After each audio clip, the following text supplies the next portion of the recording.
Hello students, welcome to magnet pens. आज से हम अपनी क्लास 7th की हिंदी स्टार्ट कर रहे हैं। क्लास 7th के बच्चे बहुत क्यूरियस थे कि मैम हमारी हिंदी की बुक लीजिए, तो जो अब हम आज सबसे पहले बुक पढ़ाना शुरू करने जा रहे हैं वो है बसंत। बसंत बुक में आपको गद्य काव्य दोनों ही विधाएं मिलेंगी। आपको कविताएं मिलेंगी, आपको दोहे मिलेंगे और साथ साथ ही आपको गद्य की विधाएं भी मिलेंगी। गद्य की विधाओं में हमारा कहानी रहेगी, संस्मरण रहेंगे, एकांकी रहेंगे।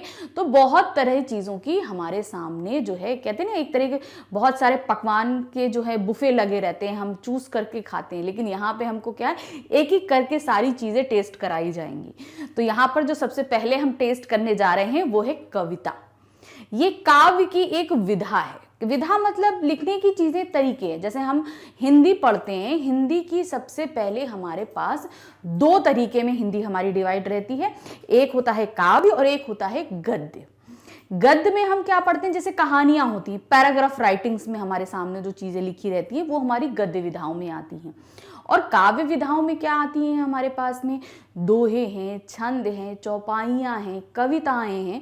ये सभी हमारी किस में आती हैं, गद्य विधा में। इसमें गीत, गजल भी, ये सब कुछ हमारी जो है काव्य में आते हैं। और गद्य में हमारी क्या रहती हैं, कहानियाँ वगैरह रहती हैं। कहानी है, हम जो नाटक प्ले करते हैं संवाद के साथ में, वो एकांकी हमारे होते हैं। संस्मरण, कोई चीज़ हम यादों से निकाल के लिखते हैं तो वो संस्मरण कहलाती है। तो बस हम एक एक करते जाएंगे और आपको एक एक करके चीज़ें बताते जाएंगे कि ये कौन सी विधा में कैसे क्या लिखा गया है। तो सबसे पहला जो हमारे पास में पाठ आ रहा है वो क्या है, हमारा हम पंछी उन्मुक्त गगन के। इसे लिखा है शिव मंगल सुमन जी ने। तो यहाँ जो इन्होंने हमारे सामने रखी है, एक कविता रखी है, कविता लिखी है। उन्होंने क्या लिखा है, खुले आसमान में उड़ने वाले पंछियों को जो पिंजरों में कैद कर लिया जाता है, या जो पंछियों के मन की जो बातें होती हैं वो किस तरीके से हमसे कह रहे हैं, ये सारी चीजें हम इस पाठ में देखेंगे। कवि ने कितने सुंदर ढंग से हमारे सामने रखी है। तो सबसे पहले ये जान लीजिए, जो हम कविताएं पढ़ते हैं उनको हम लयबद्ध तरीके से पढ़ते हैं, यानी कि थोड़ा सा गाते हुए हमेशा पढ़ी जाती है। आपने हमेशा और बहुत से लोगों को कविताएं पढ़ते वगैरह देखा होगा, तो उसी तरीके से इसको भी थोड़ा गाते हुए हमें देखना पड़ता। पूरी तरीके से गाना नहीं गाना है, लेकिन लय जिनसे हम तुकांत लेते हैं। जैसे अब यहाँ पर सामने आएगा, देखिए यहाँ पर तुकांत, देखिए यहाँ पर बन रहा है ना, पाएंगे जाएंगे प्यासे से। तो ए की जो ये मात्राएं आ रही हैं ना, ये देखिए ले, तो ये जो बन रही हैं ये हमारे क्या बनते हैं, तुकान बनते हैं। इन्हीं से इनमें क्या आता है, रस उत्पन्न होता है, रस उत्पन्न होता है और इन्हीं से हम इनको गाने की प्रेरणा लेते हैं। देखिए क्या दिया है, हम पंछी उन्मुक्त गगन के पिंजर बद्ध ना गा पाएंगे, कनक तीलियों से टकराकर पुलकित पंख टूट जाएंगे, हम बहता जल पीने वाले मर जाएंगे भूखे प्यासे, कहीं भली है कुटुक निबोरी कनक कटोरी की मैदासी।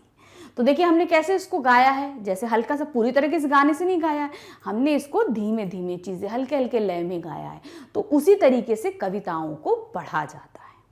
हमेशा याद रखिए, जब भी हम काव्य की कोई भी चीज पढ़ेंगे उसे हमें लयबद्ध तरीके से ही पढ़ना होता है। और हर जब भी हमारे पास काव्य आएगा हम आपको बताएंगे जरूर कि आप इसको कैसे पढ़िए। चलिए, तो सबसे पहली लाइन हमारी क्या है, हम पंछी उन्मुक्त गगन के। पंछी मतलब क्या होते हैं, पक्षी जो उड़ने वाले, उन्मुक्त मतलब आजाद गगन के।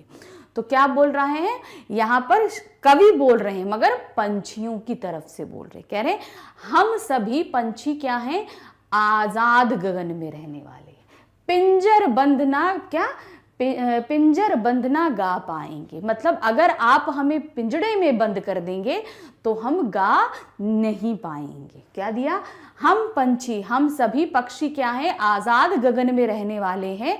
आप अगर हमें पिंजरे में बंद कर देंगे तो हम गा नहीं पाएंगे। कनक तीलियों से टकराकर पुलकित पंख टूट जाएंगे। कनक मतलब क्या, सोना।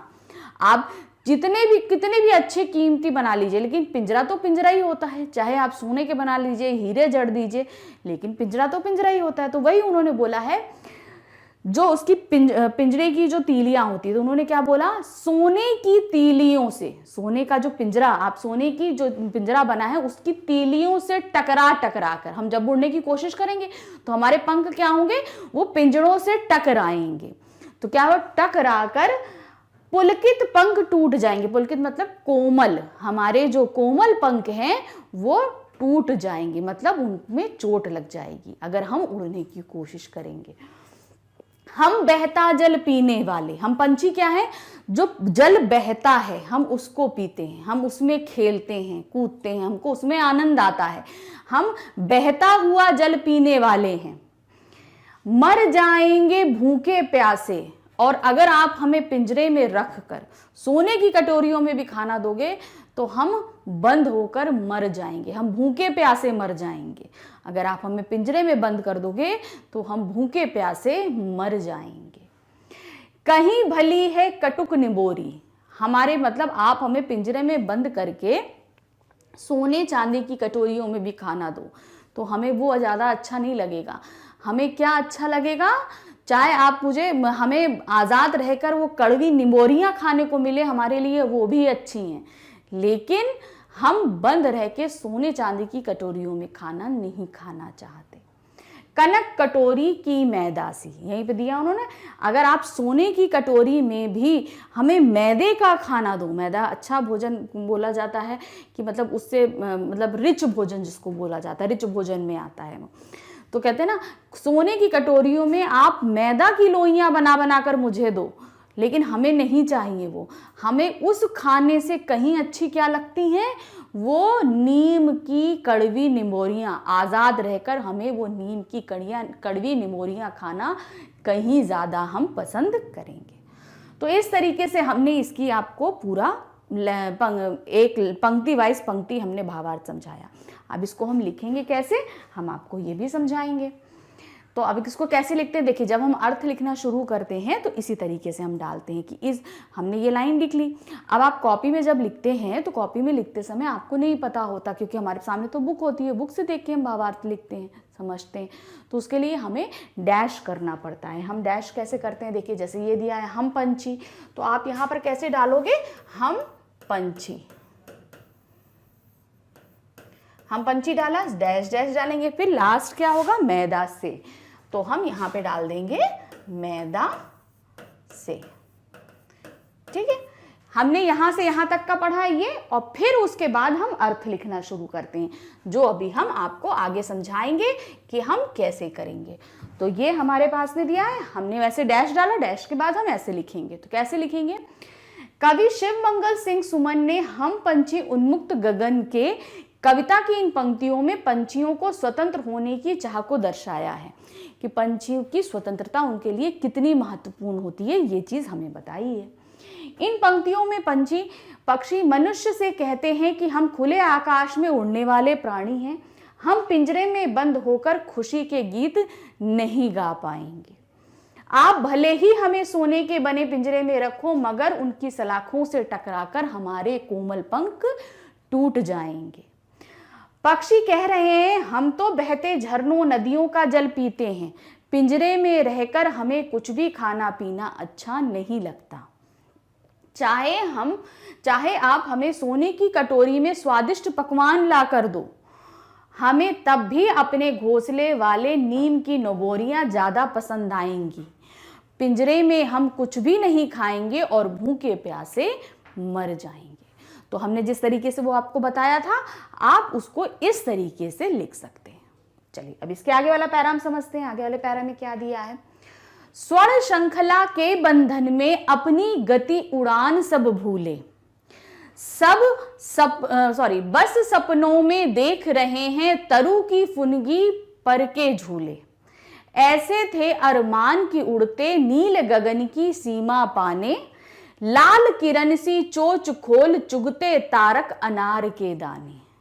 तो अब यहां पे क्या दिया है, स्वर्ण श्रृंखला के बंधन में अपनी गति उड़ान सब भूले। अब क्या हुआ है, पंछियों को पिंजरे में बंद कर लिया गया है, तो अब वो क्या बोल रहे हैं, स्वर्ण श्रृंखला के बंधन में, मतलब सोने के जो बने पिंजरे हैं, उस श्रृंखला है ना, वे उसकी श्रृंखला है, आपकी बेड़ियों की श्रृंखला ऐसे करके तीलियां लगी होती, श्रृंखला मतलब लाइन से कतार से कोई चीज़ होती है, तो वहाँ पर सोने की तीलियों की श्रृंखला बनी हुई है।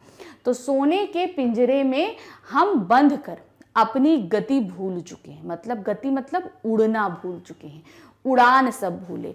हम कितनी तेजी से उड़ते हैं, कितनी तेजी से नीचे आते हैं, हम सब कुछ भूल गए हैं। बस सपनों में देख रहे हैं तरु की फुनगी पर के झूले। और अब क्या है, क्योंकि हम बंद हैं, हमें तो पता ही नहीं, तो हम क्या सपने देख रहे हैं, हम अपने सपनों में देखते हैं कि किस तरह हम पेड़ की फुनगी, फुनगी मतलब होता है सबसे ऊपर वाला एक छोटा, जो पेड़ के सबसे ऊपर जाके जो पत्ता निकलता है उसको फुनगी बोलते हैं। पतला सा छोटा सा नया कोमल सा पत्ता निकला होता है, तो वही दिया है, पेड़ के ऊपर की जो फुनगी होती है उस पर जाकर झूलने के हम सपने देखा करते हैं। ऐसे थे अरमान की उड़ते नील गगन की सीमा पाने। हमारा तो ये अरमान था, हमारा ये सपना था कि हम आसमान, नीला जो नीला आकाश है, नीले आकाश की सीमा पार करके दूर तक बस हम उड़ते ही रहें। भाई हर पक्षी की यही तमन्ना होती है, तो ऐसी तरह उनकी पक्षी की तमन्ना थी कि हम उड़ते ही रहें। लाल किरण सी चोच खोल चुगते तारक अनार के दाने। और जो हमारी चोच है वो कैसी है, लाल किरण की तरह है, और उस चोच को खोलकर हम जो नए नए उगे दाने होते हैं अनार के, हम उनको चुगते। ये हमारे सपने थे, लेकिन क्या है, वो तो पिंजरे में बंद हो गए, अब उनके सपने तो पूरे नहीं हो सकते, तो वो अपना सपना यहाँ पर हमको बता रहे हैं। अब इसको हम लिखेंगे कैसे। कवि शिव मंगल सिंह जी ने हम पंछी उन्मुक्त गगन के कविता की इन पंक्तियों में पिंजरे में बंद पक्षियों की दुख दर्द दिखाया है, मतलब वो बंद हैं तो उनको क्या तकलीफें हो रही। पिंजरे में बंद रहते रहते बेचारे पक्षी अपने उड़ने की सब कलाएं और तेज उड़ना भूल चुके हैं, यानी कि वो सब कुछ भूल चुके हैं कि कैसे तेज उड़ना है, कैसे रुकना है, बैठना है, वो सब कुछ भूल चुके हैं। कभी वो बादलों पर उड़ा करते थे, पेड़ों की ऊंची टहनियों पर बैठा करते थे, अब तो उन्हें बस सपने में पेड़ के सबसे ऊंची डाल पर बैठना ही नसीब होता है। मतलब अब वो कहाँ, सपनों में ही पेड़ की सबसे ऊंची डाल पर बैठ पाते हैं, अब उन्हें ऐसा नसीब ही नहीं है क्योंकि वो तो पिंजरे में बंद हैं। पंछियों के मन में यह इच्छा थी कि उड़कर आसमान की सभी सीमाओं को पार कर जाएं। भाई उनका था कि भाई आसमान की कोई सीमा ही नहीं, उड़ते जाइए उड़ते जाइए, तो मतलब जहां तक आप उड़ सकते हैं वो उड़ना चाहते थे, ये उनका सपना था। और अपनी लाल चोंच से सितारों को दानों की तरह चुने, और आसमान में जो तारे हैं ना उन्हें अपने जो है उन पंछियों को कैसे, वो दाने तारे तो छोटे छोटे दिखते हैं, उन्हें लगते हैं हम चुग लेंगे, तो हम उन अपनी चोंच से उन तारों को चुगना चाहते थे। इस गुलामी भरी जिंदगी ने उनके सभी सपनों को चूर चूर कर दिया, अब तो पिंजरे में कैद होकर रह गए हैं और बिल्कुल खुश नहीं हैं। तो ये जो पिंजरे में बंद पक्षी थे वो ऐसा ऐसा सोच रहे थे, ये बताया गया है। अब नेक्स्ट क्या आया, होती सीमाहीन क्षितिज से इन पंखों की होड़ा होड़ी, या तो क्षितिज मिलन बन जाता या तनती सांसों की डोरी। नीर ना दो चाहे टहनी का, आश्रय छिन्न भिन्न कर डालो, लेकिन पंख दिए हैं तो आकुल उड़ान में विघ्न न डालो। तो अब यहां पर क्या बताया जा रहा है कि पंछियों को जो ये पिंजरे में बंद जीवन मिला है, तो वो सोच रहे थे कि वो कैसे कैसे उड़ेंगे, तो जब उड़ेंगे तो उनके साथ कैसा होगा, तो वो चीजें यहां पर बता रहे हैं। वो कैसे बता रहे हैं, देखिए, होती सीमाहीन क्षितिज से इन पंखों की होड़ा होड़ी। तो क्षितिज, क्षितिज मतलब होराइजन होता है ना, जहां पर आपकी आसमान और जमीन हमें मिलता हुआ दिखाई देता है। हम दूर कहीं देखते हैं ना तो हमें दिखता है ना, अरे वहां से आसमान जो है जमीन पर मिल रहा है, तो वो क्या होता है, क्षितिज बोलते हैं उसको, हम होराइजन बोलते हैं। तो वहां पर ऐसा होता है, पर एक्चुअल में तो ऐसा नहीं होता। देखने में प्रतीत हो रहा है कि वहां पे मिल रहा है, लेकिन ऐसा होता तो है नहीं, क्योंकि क्षितिज तो कहीं होता ही नहीं है। आप जितना आगे बढ़ते जाओगे वो और आगे बढ़ता जाएगा, बढ़ता जाएगा। कोई ऐसी जगह नहीं आएगी जहां पे हमको ये, जहां पे जाके हमको ये मिले कि आसमान से धरती मिल रहा है, ऐसी कोई जगह नहीं होती। तो यहीं पर यह दिया है कि जो सीमाहीन क्षितिज है उसको पाने की चाह में हम खूब उड़ते, हमारी होड़ लगी होती, हम पंछियों में होड़ लगी, कौन पहले उस सीमाहीन क्षितिज पर पहुंच जाएगा। या तो क्षितिज मिलन बन जाता या तनती सांसों की डोरी, या तो हमें क्षितिज मिल जाता, हमें मिलने की खुशी होती, और या उड़ते उड़ते हमारी सांसें जो हैं वो उखड़ने लगती, क्योंकि क्षितिज को ढूंढने के लिए हमें बहुत लंबा उड़ना पड़ता, और उसको पाने के चक्कर में क्या होता, हमारी सांसें जो हैं वो उखड़ने लगती। नीड़ न दो चाहे टहनी का, नीड़ मतलब घोंसला, हमें घोंसला मत बनाने दो किसी भी टहनी पर। आश्रय छिन्न भिन्न कर डालो, और हमारे जितने भी आश्रय हैं रहने के हैं उन सभी को चाहो तो तुम तोड़ फोड़ डालो, चाहे तो उन्हें मिटा दो, लेकिन पंख दिए हैं तो, और अगर लेकिन ये सब चीजें हमसे ले लो, हमको घोंसला भी नहीं दो, हमारे रहने का आश्रय भी हमसे छीन लो, लेकिन अगर हमको पंख मिले हैं, पंख दिए हैं ईश्वर ने, आकुल उड़ान में विघ्न डालो, और हमारी इस उड़ने पर जो है अब तुम पहरा ना लगाओ, हमसे सब कुछ छीन लो, लेकिन अगर हमको पंख मिले हैं तो हमारे उड़ने की प्रक्रिया में किसी भी प्रकार की बाधा या विघ्न मत डालो। अब इसको हम लिखेंगे कैसे? कवि शिव मंगल सिंह सुमन जी ने हम पंछी उन्मुक्त गगन कविता की आखिरी पंक्तियों में पंछियों की स्वतंत्र होकर उड़ने की इच्छा का बड़ा ही मार्मिक वर्णन किया है। इन पंक्तियों में पक्षी कहते हैं, अगर हम आजाद होते तो उड़कर इस आसमान की सीमा को ढूंढने निकल पड़ते, यानी कि क्षितिज को। अपनी इस कोशिश में हम या तो आसमान को पार लेते या फिर अपनी जान गंवा देते, यानी कि हम या तो क्षितिज को पा लेते या हम अपनी जान गंवा देते। पंछियों की इन बातों से हमें पता चलता है कि उन्हें अपनी आजादी कितनी प्यारी है। हम पंछी उन्मुक्त गगन के कविता की आखिरी पंक्तियों में मनुष्यों से उन्हें स्वतंत्र कर देने की विनती की गई है कि अगर हमको पंख दिए हैं तो हमसे उड़ने की आजादी ना छीने। मनुष्यों से कहते हैं कि आप हमसे हमारा घोंसला लो, हमें आश्रय देने वाली टहनियाँ छीन लो, हमारे घर नष्ट कर दो, लेकिन जब भगवान ने हमें पंख दिए हैं तो हमसे उड़ने का अधिकार ना छीनो। हमसे भले सब कुछ ले लो, लेकिन अगर ईश्वर ने हमें पंख दिए हैं तो कृपा करके हमको कैद मत करो, हमको उड़ने दो। कृपा हमें इस अंतहीन आकाश में उड़ने के लिए स्वतंत्र छोड़ दो।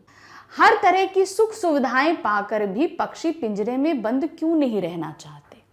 अब देखिए, पक्षी की क्या नियति होती है, उसे उड़ना है, आज़ादी पसंद है। भाई पक्षी को हम ही लोग हैं, हम लोग को खेलना कूदना, बाहर जाना, सबको हर तरह की चीज़ें पसंद होती हैं।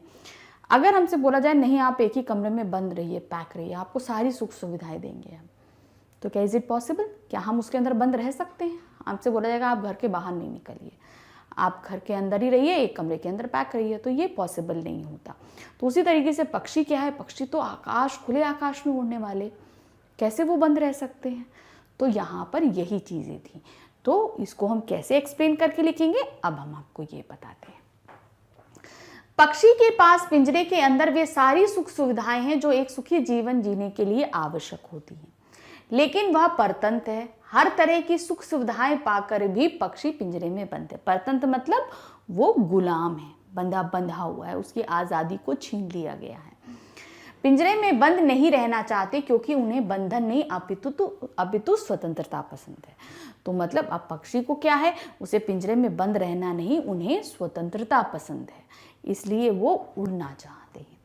वे खुले आकाश में ऊंची उड़ान भरना, नदी झरनों का बहता जल पीना, कड़वी निम्बोरियां खाना ही पसंद करते हैं। कवि ने पक्षी के माध्यम से बंधन मुक्त जीवन की कल्पना की है। तो यहाँ पर जो कवि है, ये तो हमें पक्षी के बारे में बताया, लेकिन किसी के भी जीवन में बंधन जो हैं वो कहीं ना कहीं नुकसानदेह होते हैं। तो उन्होंने बताया कि हर इंसान को आज़ादी भरा जीवन ज़्यादा पसंद होता है। अगर हम बंधन दे दें तो वो पॉसिबल नहीं है कि कोई भी इतने समय तक वहाँ पर रह सके। नेक्स्ट क्वेश्चन, पक्षी उन्मुक्त रहकर अपनी कौन कौन सी इच्छाएं पूरा करना चाहते हैं, यानी कि आज़ाद होकर। आज़ाद होकर वो कौन कौन सी इच्छाएं पूरा करना चाहते हैं। वो क्षितिज को छूना चाहते हैं, पेड़ों की ऊपर फुनगी में बैठना, नए खिले कोन पर बैठना चाहते हैं। ये सब जो उन्होंने जितनी चीज़ें बताई थी वो सब चीज़ें हमें यहाँ पर लिखनी है। झरनों नदियों का पानी पीना, ये सब चीज़ें लिखेंगे। कैसे?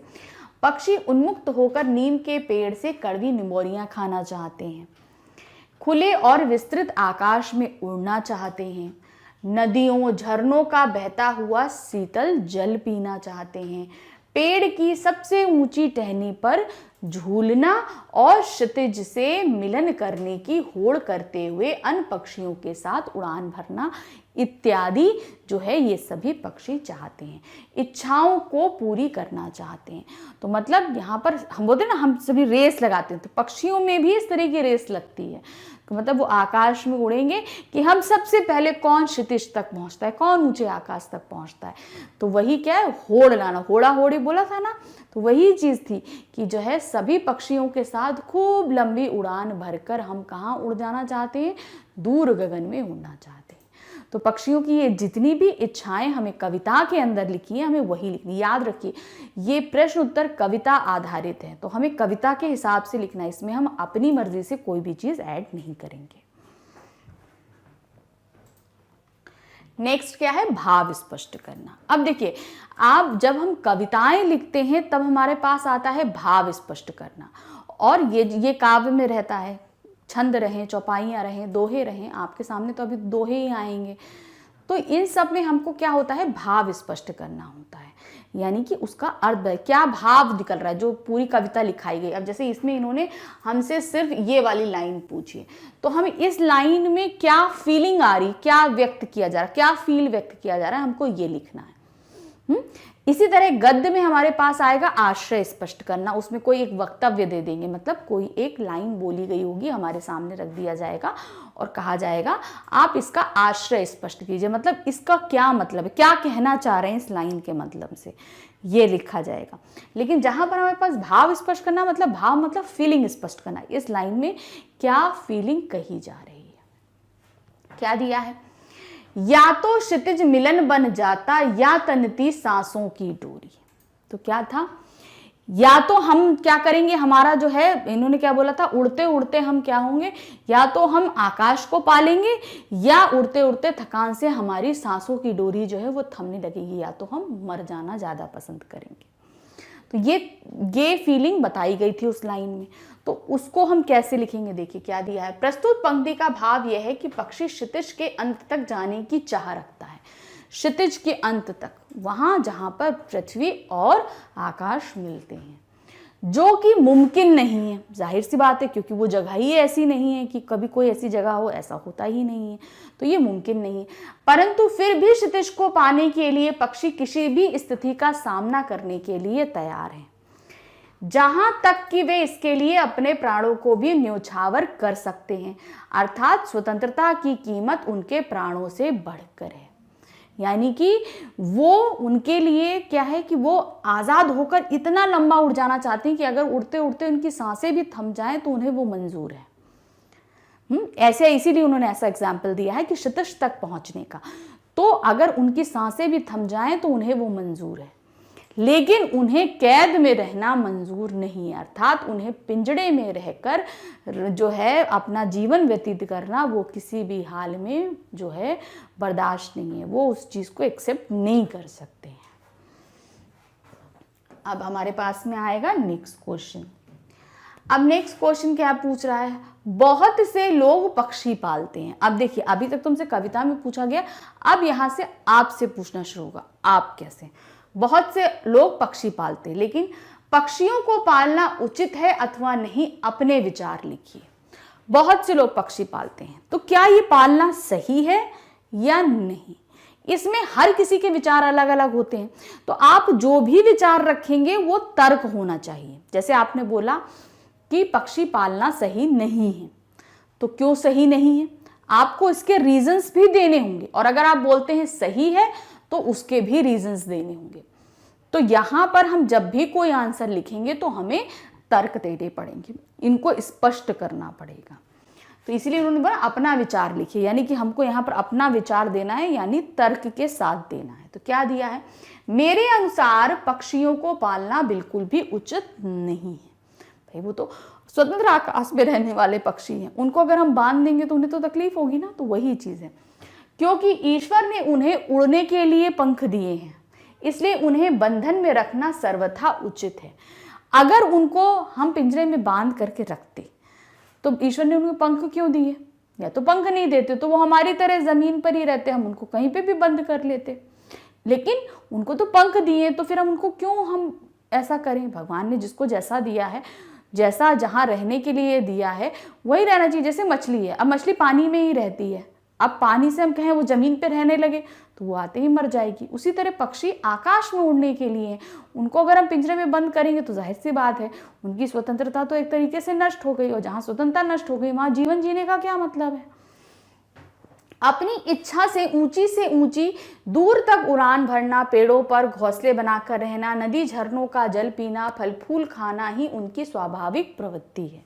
ये उनका नेचुरल हैबिटेट है, मतलब वो कैसे जीवन जीते हैं ये ईश्वर ने उनको प्रदत्त किया है और उन्हें ऐसे ही जीना है। आप किसी को भी कितना भी सुखी रखने का प्रयास करें, परंतु उसकी स्वाभाविक परिवेश से अलग करना अनुचित ही माना जाएगा। हम पिंजरे में उसको बंद करके रखें, उसे अच्छा सा अच्छा टाइम टू टाइम खाना पानी सब कुछ दे, लेकिन उसको आज़ाद नहीं है, तो ये तो बिल्कुल गलत है। हम एक किसी को कैद करके अपने वश में रख के हम नहीं कर सकते, हम चाहे उसको जितना अच्छा खाना पीना रहना कुछ भी दे। तो यहाँ पर क्या दिया है कि आप चाहे जितना भी उसको अच्छे से अच्छा खाना दे लीजिए, लेकिन अगर आपने उसे पिंजरे में बंद करके रखा है तो ये सर्वथा उचित नहीं होगा। आज़ादी अनमोल है, सैकड़ों स्वर्णिम मुद्राएं देकर भी इसे खरीदा नहीं जा सकता। क्यों? क्योंकि आज़ादी तो अनमोल है, हम चाहें जितना कुछ भी कर ले, हम किसी की आज़ादी को खरीद नहीं सकते। एक बार हम अगर किसी कमरे में बंद हो जाएं तो सोचिए उससे बाहर निकलने के लिए कभी कभी हम कितना तड़पते हैं कि नहीं हमें इससे बाहर जाना है, बाहर जाना है। अभी जैसे रिसेंटली हम लोग के पास लॉकडाउन का टाइम आया, तो लॉकडाउन में हम लोगों ने कितना घर के अंदर टाइम स्पेंड किया, मतलब विचलित हो जाते थे एक समय, ऐसा तो नहीं अब घर के बाहर निकलना है। तो उस सिचुएशन को आप एक बार इमेजिन कीजिए, पक्षियों को हमेशा के लिए पिंजरे में बंद कर देने वाला। तो ये बहुत ही जो है ऐसा टाइम चीज़ होती है जिसको नहीं पालन किया जा सकता कि हम पंछियों को पिंजरे के अंदर बंद करें। अब उसी क्वेश्चन का नंबर 2 आया, ठीक है। हमने 4th का नंबर 1 पढ़ा था, ये 2 पार्ट में दिया गया, पहला ये था। दूसरा क्या है, क्या आपने या आपकी जानकारी में किसी ने कभी कोई पक्षी पाला है, उसकी देखरेख किस प्रकार की जाती है लिखिए। आपने कभी पक्षी पाला हो या आपके आस पड़ोस में या आपकी जान पहचान में कोई ऐसा व्यक्ति हो जिसने पाला हो, तो उसकी देख रेख कैसे की जाती है। जैसे उसे समय पे खाना देना है, ठंड का मौसम है तो धूप में रखना है, उसे नहलाना है, जितनी भी प्रक्रियाएं होती हैं उसे आप विस्तृत तरीके से यहाँ पर लिखेंगे। उसे किस तरीके का खाना दिया, कौन सा पक्षी पाला है, किस तरीके का खाना दिया जाता है, ये सभी लिखनी है। तो उसके हेल्प के लिए हम आपके सामने कुछ चीज़ें रख रहे हैं, आप कुछ और चीज़ें जैसे आपने कोई और पक्षी पाला हो तो आप उस तरीके से लिख सकते हैं। एक बार एक घायल कबूतर हमारे घर आ गया जिसकी हमने देखभाल की और उसके ठीक होने के बाद वह हमारे साथ ही रहने लगा। अब कबूतर क्या होता है, वो मनुष्यों के बहुत निकटवर्ती पक्षी है। कबूतर और तोता वो मनुष्यों के साथ घुल मिल कर रहने वाला पक्षी होता है। तो यही हुआ, कबूतर घायल था, उन्होंने देखभाल करी, तो वो क्या हुआ, ठीक होने के बाद उड़ा नहीं, वो उन्हीं के साथ वहीं पे रहने लगा।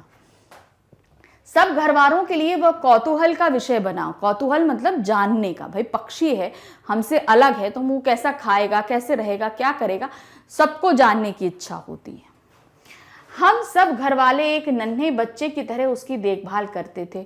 उसे रोज नहलाया जाता था, उसके खाने पीने का बराबर ख्याल रखा जाता, लेकिन हमने उसे पिंजरे में नहीं रखा, बल्कि वह अपनी इच्छा अनुसार पूरे घर में उड़ता फिरता था। इस प्रकार से हम अपने पक्षी का पूरा ख्याल रखते थे। अब ये घटना तो ऐसी हुई, आपके साथ कोई भी चीज़ घटित हुई हो या आपने कभी पक्षी पाला हो, कुछ भी हो, आप उसे अपने तरीके से बनाकर यहाँ लिख सकते हैं। लेकिन ध्यान रखिएगा, लिखते लिखते ये नहीं हो कि हमें बहुत लंबा लिख देना है। मुश्किल से 5 या 6 लाइन्स का आंसर हमें देना है, जैसे कि आपके सामने यहाँ पर दिया गया है, ठीक है। 5.5 लाइन का आंसर है, तो आप इसी तरीके से लिखेंगे। अब आता है हमारे पास हमारा आखिरी क्वेश्चन। आखिरी क्वेश्चन क्या है, नंबर 5 वाला। हमसे क्या पूछा है, पक्षियों को पिंजरे में बंद करने से केवल उनकी आजादी का हनन ही नहीं होता अपितु पर्यावरण भी प्रभावित होता है। इस विषय में 10 पंक्तियों में अपने विचार व्यक्त कीजिए। तो देखिए, पक्षी क्या होते हैं, जो खाते हैं। क्या होता है, पेड़ पौधों पे बहुत छोटे छोटे कीड़े लगते हैं, फसलों पर कीड़े लगते हैं, कुछ होता है। तो क्या होता है, ये उन कीड़ों को चुन चुन के खा लेते हैं पक्षी। तो हमारी फसलें, पेड़ उनसे जो है ग्रसित नहीं हो पाती। मतलब जो कीड़े होते हैं वो पक्षी खा लेते हैं। नहीं तो अगर नहीं खाएंगे तो क्या होगा, उन कीड़ों को, वो कीड़े जो हैं हमारी फसलों और पेड़ों को खा जाएंगे, खराब कर देंगे। तो उन कीड़ों को पक्षी खा लेते हैं, एक तो ये फ़ायदा। दूसरी बात, इनकी वीट जो होती है, यानी कि इनकी जो वेस्टेज होता है वो खेतों के लिए बहुत अच्छा होता है, बहुत अच्छा फर्टिलाइज़र होता है। फिर क्या होता है, ये जो बहुत से पक्षी जो बीज खाते हैं ना, तो इनके बीज ही, जैसे इन्होंने फल खाया तो बीज भी ये खा लेते हैं। फिर ये कहीं जाकर अपना वेस्ट करते, तो वहाँ पर उनका वेस्ट जब ज़मीन में पड़ता है तो वहाँ से फिर नए पौधे उगना शुरू हो जाते हैं। तो इस तरीके से ये हरियाली फैलाने में भी बहुत अधिक कारगर होते हैं। तो इसे हम किस तरीके से लिखेंगे, हम ये बताते हैं आपको। पक्षियों को पिंजरे में बंद करने से सबसे बड़ी समस्या पर्यावरण में आहार श्रृंखला असंतुलित हो जाती है। आहार श्रृंखला मतलब खाने की जो एक श्रृंखला होती है, यानी कि चीज़ों को जो है ग्रैब करना। कैसे, जैसे घास में छोटे कीट खाते हैं और इन कीटों को पक्षी खाते हैं। यानी कि घास को कौन खाता है, कीट खाते हैं, और कीट को कौन खाता है, पक्षी खाते हैं। यदि पक्षी ना रहें तो इन कीटों की संख्या में वृद्धि हो जाएगी। अगर नहीं रहेंगे तो क्या होगा, ये धीरे धीरे बहुत ज़्यादा बढ़ जाएंगे, जो हमारी फसलों के लिए उचित नहीं है। इस कारण पर्यावरण असंतुलित हो जाएगा। अब हमारा क्या, जब फसल नहीं रहेगी, चीज़ें खराब हो जाएंगी, हमको खाने को नहीं मिलेगा, पर्यावरण असंतुलित होगा। भाई हरियाली ही तो बादलों को खींचती है वर्षा करने के लिए, तो पर्यावरण असंतुलित होना तो लाजमी सी बात है। पक्षी जब फलों का सेवन करते हैं तब बीजों को यहाँ वहाँ गिरा देते हैं, जिनके फलस्वरूप नए नए पौधे पनपते हैं। कुछ पक्षी हमारी फैलाई गंदगी को खाते हैं। हम लोग बहुत चीज़ें बहुत फैला देते हैं, तो पक्षी उन गंदगियों को भी साफ करते हैं, जिससे पर्यावरण साफ रहता है। यदि ये पक्षी नहीं रहेंगे तो पर्यावरण दूषित हो जाएगा और मानव कई बीमारियों से ग्रस्त हो जाएगा। अतः जिस प्रकार पर्यावरण जरूरी है, उसी प्रकार पक्षी भी जरूरी हैं। दोनों एक दूसरे के पूरक हैं, एक के बिना दूसरे की कल्पना ही नहीं की जा सकती। अभी तक मैंने उन्हें दूर से देखा था, बड़ी गंभीर, शांत, अपने आप में खोई हुई लगती थी। संभ्रांत महिला की भांति वे प्रतीत होती थी। उनके प्रति मेरे दिल में आदर और श्रद्धा के भाव थे। तो ये किसके बारे में बात कर रहे हैं, नदियों के बारे में। मतलब नदियों को उन्होंने बहुत दूर से देखा था, जैसे कि एक सभ्य औरत होती है, शांत सी एकदम, बहुत ही अच्छी सी, जिसको हम सोफिस्टिकेटेड बोलते हैं, उस तरीके से एक अच्छे परिवार की एक अच्छी स्त्री जैसी होती है, उस तरीके से वो नदी हमें दिखाई देती थी। माँ और दादी, मौसी और मामी की गोद की तरह उनकी धारा में डुबकियां लगाया करता। यानी कि जैसे कि मैं अपनी माँ की गोद में आकर बैठ जाता, अपनी जो बहन की गोद में अटखेली करता, वैसे ही मैं नदियों की गोद में भी अटखेलियां करता रहता था। नदी गोद में मतलब नदी के पानी में जाकर जैसे खेलना होता पानी में, वैसे अटखेलियां करता रहता था। परंतु इस बार जब मैं हिमालय के कंधे पर चढ़ा तो वे कुछ और रूप में सामने आई थी। अर्थात हिमालय के कंधे पे चढ़ना मतलब हिमालय की चढ़ाई पर जब मैं चढ़ा, यानी कि हिमालय के ऊपर जब गया, कंधे मतलब कंधा कहाँ हो गया, हिमालय चढ़ के ऊपर आया, कहाँ पे, कंधा यहाँ पे, यानी कि काफी ऊपर तक जब आए, तब वो मेरे सामने अलग रूप में आई। क्योंकि जब ऊंचाई से देखेंगे तो वो अलग तरीके से दिखेंगी ना, तो वो क्या हुआ, वो अलग रूप में मुझे दिख रही थी। क्या था, मैं हैरान था कि यही दुबली पतली गंगा, यही यमुना, यही सतलज समतल मैदानों में उतरकर विशाल कैसे हो जाती हैं। मतलब अभी तक नदियां कैसे देखी थी, विशाल, खूब बड़ी बड़ी, एकदम कलकल करती हुई, खूब ज्यादा पानी वाली। लेकिन जब वो हिमालय पर चढ़कर उन्होंने नदियों को देखा तो क्या हुआ, एकदम पतली सी धार के साथ वो नदी शुरू हो रही है। तो सोचिए, पतली सी धार के साथ दुबली पतली मतलब पतली सी धार के साथ वो नदी शुरू हो रही है, और समतल मैदानों मतलब पहाड़ी में पतले से निकली, और जो प्लेन एरियाज होते हैं, वहां पे जाके वो एकदम चौड़ी सी, एकदम फैली हुई सी हो गई, खूब बड़ी बड़ी नदियां हो गई। कैसे विशाल हो जाती हैं। इनका उछलना और कूदना, हिमालय की बेटियों के खिलखिलाकर लगातार हंसते जाना, इनकी यह भाव भंगिमा, इनका यह उल्लास कहाँ गायब हो जाता है, मैदान में जाकर। तो मतलब पहाड़ों पर क्यों होती, भाई पहाड़ों पर उछल कूद क्यों करती हैं, अटखेलियां क्यों करती नदियां, क्यों इसलिए करती हैं क्योंकि वहां पर कहीं ऊंचाई होती है, कहीं निचाई होती है, वहां पर पत्थर बहुत होते हैं, सब कुछ बहुत ज्यादा होता है। तो क्या जब पानी पत्थरों से टकराएगा, ऊपर से नीचे गिरेगा तो आवाजें आएंगी ना, उल्लास होगा चीजें। लेकिन समतल मैदान में क्या होता है, प्लेन एरिया होता है, शांति से नदियां बहती हैं, उसमें कलकल इतनी उथल पुथल नहीं होती। तो ये सब चीजें देखकर लेखक जो है वो बहुत हैरान थे। किसी लड़की को जब मैं देखता हूं, किसी कली पर जब मेरा ध्यान अटक जाता है, तब भी इतना कौतूहल और विस्मय नहीं होता। मतलब मैं किसी लड़की को देखूं या किसी कली को देखूं तो भी मुझे इतना आश्चर्य नहीं होता जितना आज इस नदी को देखकर मुझे आश्चर्य हो रहा है।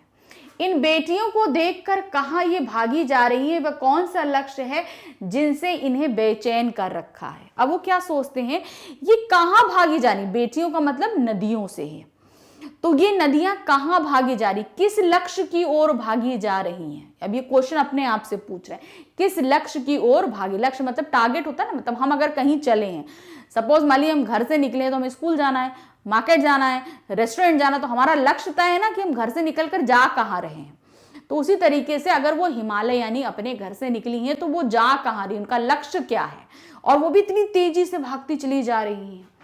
अपने महान पिता विराट प्रेम पाकर भी अगर इनका हृदय अतृप्त ही है तो वो कौन होगा जो इनकी प्यास मिटा सके। मतलब इनके पिता कौन, हिमालय। अगर हिमालय का, इतने बड़े हिमालय का भी प्रेम पाकर ये तृप्त नहीं हो पाई, मतलब इनका प्रेम भी इनको तृप्त नहीं कर पा रहा, तो अब बताइए वो कौन होगा जिसका प्यार पाके वो इतना ज्यादा तृप्त हो पाएंगी, संतुष्ट हो पाएंगी, वो कौन होगा। बर्फ जली नंगी पहाड़ियां, छोटे छोटे पौधों से भरी घाटियां, खेलते खेलते जब ये दूर निकल जाती हैं तो देवदार, चीड़, सरोज, चिनार, सफेदा के जंगलों में पहुंचकर शायद इन्हें बीती बातें याद करने का मौका मिल जाता होगा। तो अब इन्होंने बोला कि जब ऊंचे पहाड़ों से ये गिरती हैं, बर्फ की नंगी नंगी पहाड़ियों से ठंडे से होते हुए जब ये समतल मैदानों में पहुंचती होंगी, समतल मैदानों में क्या होता होगा, जब पेड़ों से टकरा कर निकलती होंगी तब इन्हें अपने वो जगह याद आती होगी, अर्थात हिमालय इनको अवश्य याद आता होगा। कौन जाने घोड़ा हिमालय अपनी इन नटखट बेटियों के लिए कितना सिर धुनता होगा। कोई नहीं जानता कि हिमालय अपनी इन बेटियों को जब इनसे निकल जाती होंगी तो कितना इनको याद करता होगा। बड़ी बड़ी चोटियों में जाकर पूछिए तो उत्तर में विराट मौन के सिवाय उनके पास और रखा ही क्या है। और उत्तर में, क्योंकि हिमालय कहाँ है, भारत के उत्तर में है, उत्तर में जब जाएंगे आप हिमालय में तो एकदम चुपचाप शांत एरिया है, तो सन्नाटे में मतलब वो चुपचाप जो है शांत खड़ा इन सारी चीजों को होते देखता रहता है, अर्थात अपनी बेटियों को अपने दूर जाते देखता रहता है शांति से। सिंधु और ब्रह्मपुत्र ये दो ऐसे नाम हैं जिनके सुनते ही रावी, सतलुज, व्यास, चिनाब, झेलम, काबुल यानी कि कुंभा, कपिशा, गंगा, यमुना, सरयू, गंडक, कोशी आदि हिमालय की छोटी छोटी सभी बेटियां आंखों के सामने नाचने लगती हैं। तो मतलब कहने का मतलब है सिंधु और ब्रह्मपुत्र नदियां बहुत लंबी और बड़ी बृहद मतलब नदियां हैं। जब इनकी बात होती है तो ये छोटी छोटी नदियां हैं जिनके बारे में हमने बाद में बात करी, ये छोटी छोटी नदियां हैं जो हमारी आंखों के सामने नाचने लगती है। वास्तव में सिंधु और ब्रह्मपुत्र स्वयं कुछ नहीं है, दयालु हिमालय के पिघले हुए जल की एक एक बूंद ना जाने कब से इकट्ठा होकर इन दो महानदों के रूप में समुद्र की ओर प्रवाहित होती हैं। तो ये बताते हैं कि सिंधु और ब्रह्मपुत्र जो इतनी विशाल नदियां हैं, वास्तव में ये कुछ भी नहीं है, ये है क्या, हिमालय की बर्फ का जो पानी है वो धीरे धीरे धीरे धीरे टपक टपक के क्या होता है, वो एकत्र होता है और इन नदियों में जाता है। तब कहीं जाकर ये महानदियों का रूप लेती हैं और जाकर कहाँ मिलती हैं, सागरों में जाकर मिलती हैं। सोचिए, हिमालय से निकलने वाला वो बूंद बूंद पानी कितनी बड़ी नदियों का रूप लेता है और जाकर हिमालय में मिलता है। कितना सौभाग्यशाली है वह समुद्र जिसे पर्वतराज हिमालय की इन दो बेटियों का हाथ पकड़ने का श्रेय मिला है। तो क्या बताते हैं लेखक कि ये कितना, सोचिए कितना भाग्यशाली होगा ये समुद्र की हिमालय की बेटियां उत्तर से और समुद्र कहाँ है, दक्षिण में। तो उत्तर से निकली इन नदियों को दक्षिण में आकर समुद्र का हाथ मिलता है। जिन्होंने मैदानों में ही इन नदियों को देखा होगा उनके ख्याल में शायद ही यह बात आ सके कि बूढ़े हिमालय की गोद में बच्चियां बनकर ये कैसे खेला करती हैं।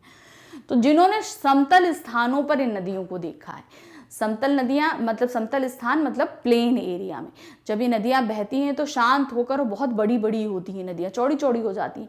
लेकिन जब ये पहाड़ों से निकलती हैं तो ये बहुत ही पतली धारा में और बहुत अटखेलियां करती हुई उथल पुथल आवाज़, बहुत आवाज़ की गर्जन के साथ में निकलती हैं।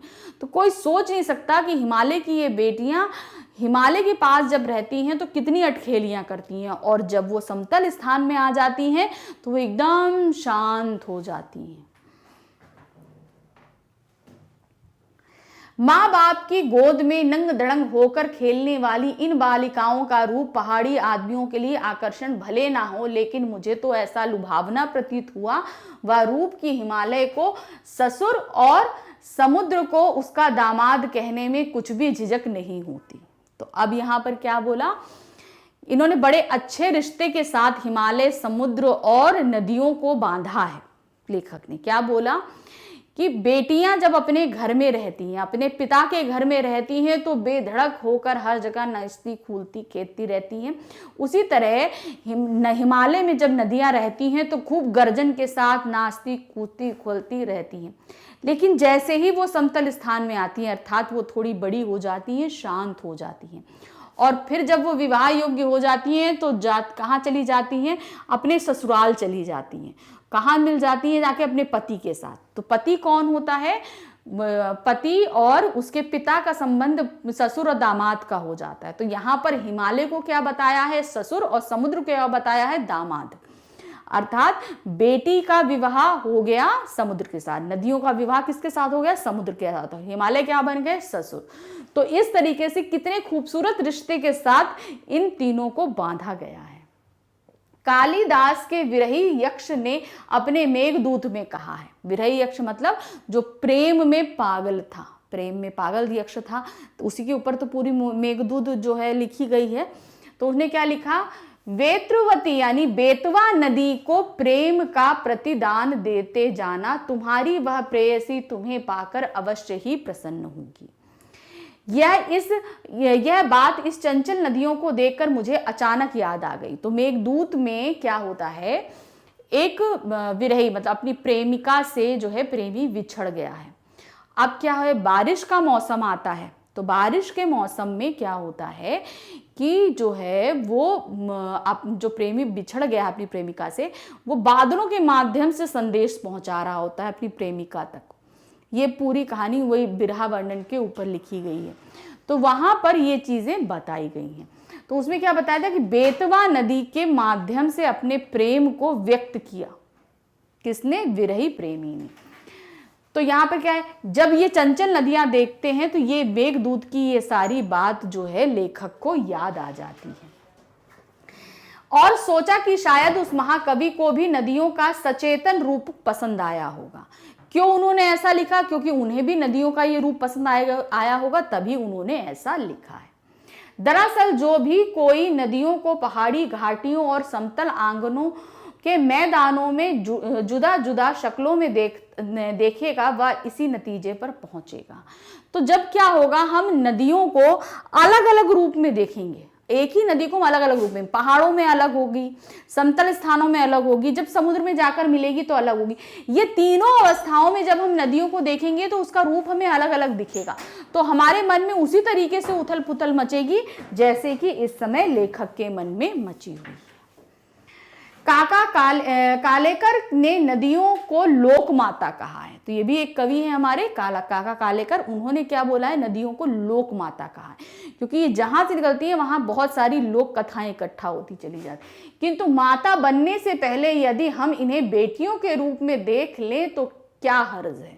अगर ये माँ के रूप में हम बाद में देखें, पहले इन्हें हम बेटियां समझें तो शायद हम इन्हें ज्यादा अच्छे से समझ पाएंगे।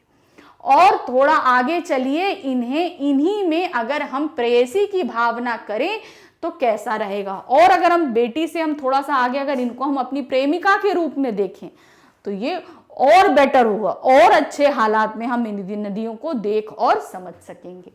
ममता का एक और भी धागा है जिसे हम इनके साथ जोड़ सकते हैं।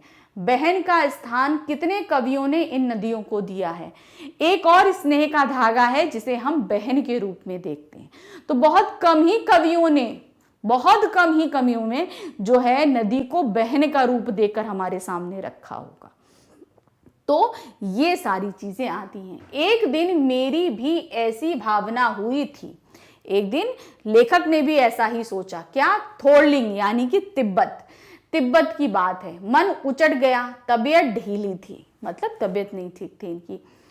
सतलुज के किनारे जाकर बैठ गया। दोपहर का समय था, पैर लटका दिए पानी में। दोपहर का समय था क्योंकि ठंडा का मौसम था। तिब्बत तो बहुत ठंडा होता है। सतलुज नदी के पास जाकर बैठे और पैर क्या दिए, पानी में डुबो दिए। थोड़ी ही देर में उस प्रगतिशील जल ने असर डाला। वो जो असर पानी था उसने अपना असर डालना शुरू किया। तन और मन ताजा हो गया और लगा मैं गुनगुनाने। और जो पैर डाल के मैं बैठा था, मेरी तबीयत नहीं ठीक थी, मेरा मूड नहीं ठीक था।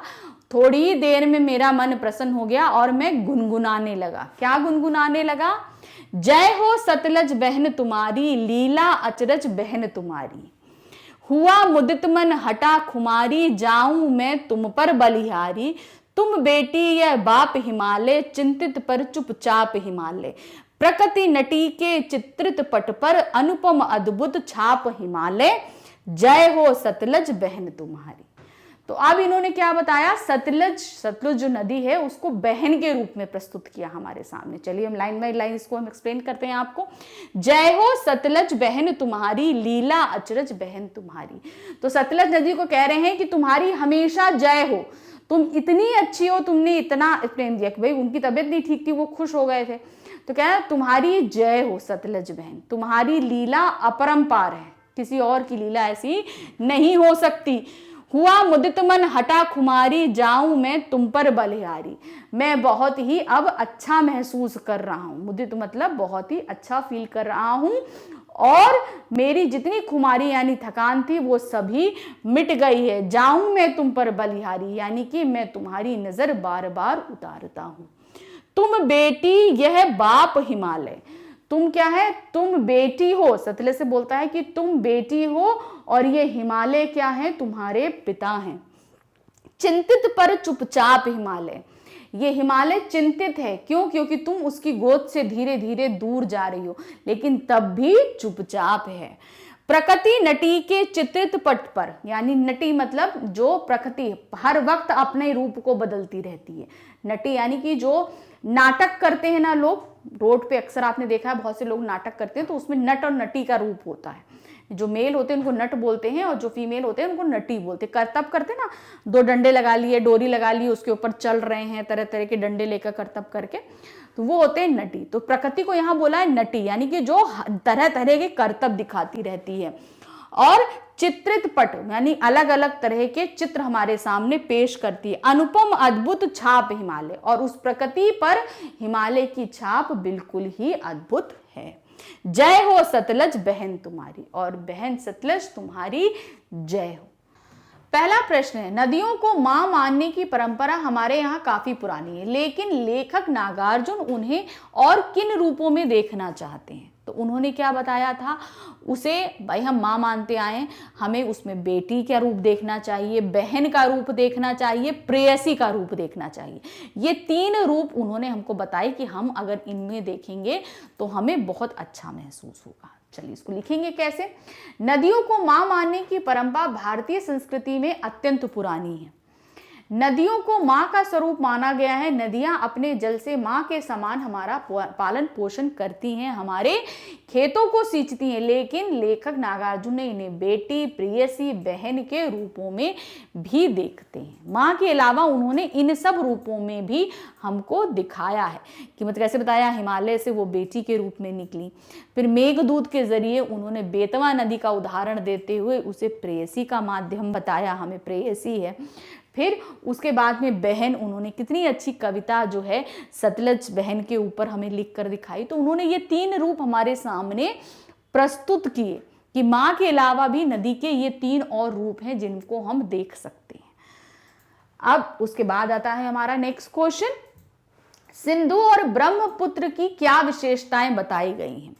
सिंधु और जो ब्रह्मपुत्र नदी है ये महानदियां हैं, यानी इनमें बहुत सारी नदियों का मेल होता है, ये निकलती हैं फिर अलग अलग नदियों में बढ़ जाती हैं। तो ये जो विशेषताएं हमें इस पाठ में बताई गई हैं उसी आधार पर हमको इसको लिखना है। तो क्या बताया गया है, सिंधु और ब्रह्मपुत्र हिमालय की 2 ऐसी नदियां हैं जिन्हें ऐतिहासिकता एवं महत्व के आधार पर पुल्लिंग रूप में नद ही कहा गया है। हमारे यहाँ नदियां, कोई भी नदी हो उसे हमेशा स्त्रीलिंग का रूप कहा जाता है, स्त्रीलिंग में आती, यानी नदी है यानी वो स्त्रीलिंग में आएगी। लेकिन सिंधु और ब्रह्मपुत्र को जो क्या बोले जाते हैं वो नद है। नद मतलब वो पुल्लिंग रूप में हमारे सामने आती हैं, ठीक है, उन्हें हम हमेशा पुल्लिंग का ही रूप बोलते हैं। इन्हीं 2 नदियों में सारी नदियों का संगम भी होता है। ये 2 नदियां ऐसी हैं जिनमें सारी नदियों का आके संगम होता है। प्राकृतिक और भौगोलिक दृष्टि से भी इसकी महत्ता है, प्राकृतिक दृष्टि से भी है और भौगोलिक दृष्टि से, मतलब ये इनमें बहुत सारी नदियां, जितने भी हमारे देश में नदियां हैं ये सभी आकर इसमें मिलती हैं और जाकर समुद्र में मिलती हैं। कहा जाता है कि ये 2 ऐसी नदियां हैं जो दयालु हिमालय के पिघले हुए दिल की एक एक बूंद से निर्मित है। दिल से मतलब यानी कि हिमालय में जो बर्फ इकट्ठा है उसके पिघले हुए एक एक बूंद के इकट्ठा हुए पानी से ये नदियां निकलती हैं। इनका रूप विशाल और विराट है, मतलब ये नदियां बहुत बड़ी हैं। अब सोचिए जिसमें बहुत सारी नदियां आके मिलती हैं तो जाहिर सी बात है वो नदी जो है वो विशाल ही हो जाएगी। इनका रूप इतना लुभावना है कि सौभाग्यशाली समुद्र भी परवरात हिमालय की इन 2 बेटियों का हाथ थामने पर गर्व महसूस करता है। तो मतलब इनका साथ इतना सौभाग्यशाली है क्योंकि नदियां अपने साथ उपजाऊ चीजें लेके आती हैं, ऑक्सीजन लेकर आती हैं, जीवन लेकर आती हैं, अपने साथ में आकर समुद्र में मिलती हैं। तो समुद्र जब इनका साथ छाप लेता है तो वो भी अपने आप को सौभाग्यशाली महसूस करता है। क्यों? क्योंकि वो अपने साथ जीवनदायिनी बहुत सी चीजों को लेकर आती है। तो इस तरीके से सिंधु और ब्रह्मपुत्र नदियों की जो विशेषताएं हैं वो हमने इस प्रश्न में के उत्तर में आपको बताई। याद रखिएगा हमें ये पाठ पे आधारित देना है, आप अपने मन से चीजों को नहीं, पाठ पे आधारित जो है उन्हें आप अपनी लैंग्वेज में कन्वर्ट करके इसमें लिख सकते हैं, ये ध्यान रखिएगा। उसमें भाई बहुत जगह जगह बहुत बड़े रूप में दिया गया है, आपको उसको छोटा करना है, छोटा करके तब आप इसमें आंसर लिखोगे। तो इन सब चीजों का आपको ध्यान रखना है। फिर नेक्स्ट है कालेकर ने नदियों को लोक माता क्यों कहा है। तो ये बोला गया था ना बीच में, क्यों कहा है। सबसे पहले उन्होंने नदियों को लोक माता कहा, ऐसा उन्होंने क्यों कहा है, हमें अब ये चीज बतानी है। इसको कैसे हम समझाएंगे, देखिए, यदि युगों युगों से मानव जीवन के लिए कल्याणकारी रही हैं नदियां, क्या युगों से, क्योंकि पानी हमारे लिए बहुत जरूरी है। नदियां नहीं होती तो क्या हमें पानी मिल सकता था? बिल्कुल संभव नहीं है, क्योंकि ये नदियां ही जमीन को उपजाऊ बनाती हैं, हमें पानी देती हैं, अपने साथ जीवन लाती हैं। ये युगों से एक माँ की तरह हमारा भरण पोषण करती हैं। जैसे एक माँ है अपने बच्चे की देखभाल करती है, उसी तरह ये नदियां हमें खाने के लिए, पीने के लिए हर एक चीज मुहैया कराती हैं। इनका जल भूमि की उर्वरा शक्ति को बढ़ाने में विशेष भूमिका निभाता है। उर्वरा शक्ति मतलब ये पत्थरों जो पहाड़ों से आती है तो अपने साथ बहुत ही उर्वरक मिट्टी लेकर आती हैं। जब मिट्टी लेकर आती हैं तो वहाँ की जो भूमि जो है वो बहुत, वहाँ पे अगर जो चीज़ भी उपजाई जाए तो बहुत ही शुद्ध और अच्छी होती है। तो ये होता है ना, जब गर्मियों के मौसम में नदियां सूख जाती हैं तो उस जहां पर जब नदियां पतली हो जाती हैं, भाई बारिश के समय में चौड़ी हो जाती हैं और गर्मियां आते आते तक वो पतली धार हो जाती हैं। तो जो सूखी है उस एरिया पे खेती होती है। क्यों होती है खेती? क्योंकि वहां की भूमि बहुत उपजाऊ हो जाती है। इसलिए नदियां माता के समान पूजनीय, पवित्र एवं कल्याणकारी हैं। मानव नदी को दूषित करने में कोई कसर नहीं छोड़ता। मतलब मानव ने नदियों को बहुत दूषित किया है, ये तो हम सभी जानते हैं, परंतु उसके बावजूद भी अपार दुख, गंदगी, अवहेलना सहकर भी हमारा कल्याण उसी प्रकार करती हैं जैसे अपने नालायक पुत्र का कल्याण मां चाहती है। अतः काका कालेकर ने नदियों को मां के समान विशेषताओं के कारण उन्हें लोक माता का दर्जा दिया है। नेक्स्ट क्वेश्चन, हिमालय की यात्रा में लेखक ने किन किन की प्रशंसा की है? अब जब लेखक हिमालय गए, हिमालय के कंधे पे चढ़े, यानी कि हिमालय की यात्रा कर रहे थे, तो किस किस की प्रशंसा करी? उन्होंने हिमालय की गंभीरता की, नदियों की महानता की, दुबली पतली पेड़ पौधे, बर्फ की घाटियां, इन सब के बारे में हमें सब कुछ बताया है, घास के मैदान, तो वो सारी चीजें हमें यहाँ पर लिखनी है। कैसे लिखेंगे? हिमालय की यात्रा में लेखक ने हिमालय की अनुपम छटा की, नदियों की अटखेलियों की, बर्फ से ढकी पहाड़ियों की, पेड़ पौधों से भरी घाटियों की, देवदार, चीड़, सरो, चिनार, सफेदा, कैल से भरे जंगलों की प्रशंसा की है। तो मतलब नदियों के रास्ते में पड़ने वाली हर एक चीज का वर्णन लेखक ने बड़ी ही खूबसूरती के साथ किया है। तो उस सारी खूबसूरती को यहाँ पर हमें उकेरना है। ये ध्यान रखिएगा कि जो जो चीजें बताएं, हो सकता है हमसे कुछ छूटा हो, लेकिन आप अगर कोई चीज और उसमें देखें, समझें, तो यहां पर मेंशन करना नहीं भूलें। नेक्स्ट क्वेश्चन क्या है? यह लेख 1947 में लिखा गया, यानी ये निबंध जो है ये 1947 में लिखा गया। तब से हिमालय से निकलने वाली नदियों में क्या क्या बदलाव आए हैं? अब 1947 में इतना ग्लोबल वार्मिंग नहीं था, इतनी गर्म नहीं था, जो नदियां निकल रही थी, समतल स्थानों पर पहुंच रही थी, जैसा भी हो रहा था, तब में और आज में बहुत ज्यादा परिवर्तन आए हैं। उन परिवर्तनों को हमें मेंशन करना। हमने आपके सामने थोड़ा सा पैरा रखा है, आप चाहें तो इसे सर्च करके भी लिख सकते हैं कि क्या कैसे कितना इसका एरिया था, अब सिकुड़ के कम हो गई हैं, ग्लेशियर्स पिघल रहे हैं, तो जिसकी वजह से पानी की क्वांटिटी ज़्यादा बढ़ गई है, नदियाँ ज़्यादा उग्र हो गई हैं, ऐसी कुछ चीज़ें जो हैं आप मेंशन कर सकते हैं। यहाँ पे क्या दिया है? हिमालय से निकलने वाली नदियाँ अब अपनी पवित्रता और मूल रूप को वो प्रदूषण के कारण खो चुकी हैं। क्योंकि अब क्या है, लोग क्या है, पहले पहाड़ों पर इतने लोग नहीं रहते थे, पहाड़ों पे बहुत ज्यादा लोग रहने लगे। कारण क्या हुआ? अब प्रदूषण नदियों में मिलने लगा। तो जहां का जल, जहां से नदियां निकलती थी, शुद्ध होती थी, अब वो वहीं उसी स्थान से जो है वो अपवित्र होना शुरू हो चुकी, प्रदूषित होनी शुरू हो चुकी है। मैदानी क्षेत्रों में आते आते शहरों की गंदगी इस हद तक मिल जाती है कि स्वच्छता का नामो निशान मिट जाता है। अब नदियां क्या है, जब शहरों से निकलती है तो उसकी तो बहुत ज्यादा गंदगी होती है, तो वो और ज्यादा, जो थोड़ी बहुत स्वच्छ बसी होती हैं वो भी सब समझ जाती हैं। गंगा यमुना जैसी नदियां इनका ज्वलंत उदाहरण है। गंगा यमुना का पानी जहां स्वच्छ निर्मल, आज काला पड़ गया, गंदगी प्रदूषण के कारण क्या हो गया, एकदम काला हो गया है। अब इसमें जैसे आप कर सकते हो ऐड, ग्लोबल वार्मिंग के कारण, बर्फ का ज्यादा पिघलने के कारण नदियों में अत्यधिक जल आ रहा है, जिससे इनका उग्र रूप भी हमारे सामने कभी कभी आ जाता है। ये सब चीजें आप ऐड कर सकते हो। अब हमारे पास आता है इसका लास्ट क्वेश्चन। हमसे लास्ट क्वेश्चन में वो क्या पूछ रहे हैं? अपने संस्कृत शिक्षक से पूछिए कि कालिदास ने हिमालय को देव माता क्यों कहा है। अब संस्कृत शिक्षक से इसलिए बोला गया क्योंकि मेघदूत जो है वो संस्कृत में लिखी गई है, तो संस्कृत के शिक्षक इस बारे में ज्यादा अच्छे से जान पाएंगे, आपको बता पाएंगे। तो क्या दिया है इसमें? हिमालय ने देवताओं का वास होने के कारण कालिदास ने हिमालय को देवात्मा कहा है। सॉरी, देवात्मा मतलब देव की आत्मा, क्योंकि कालिदास के मानना है कि हिमालय पर देवों का वास है। आज भी हिमालय भगवान शिव का वास स्थान के नाम से जाना जाता है।